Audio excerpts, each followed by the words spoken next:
Oi, gente, tudo bem? Eu vou mostrar minha rotina à noite, né, meu filho? Pelo amor de Deus. Primeiro, um segundo, gente. Eu cortei minha frente com uma bosta. Não ligue. Pelo amor de Deus. Não tem nem pai nessa casa. Ainda bem que meus pais não estão em casa. Ó. Porque olha aqui, toalha na cama.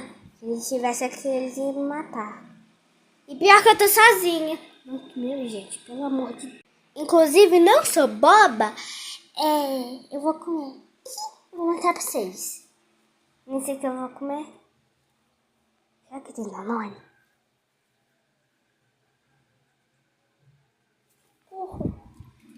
Vocês ouviram barulho, gente?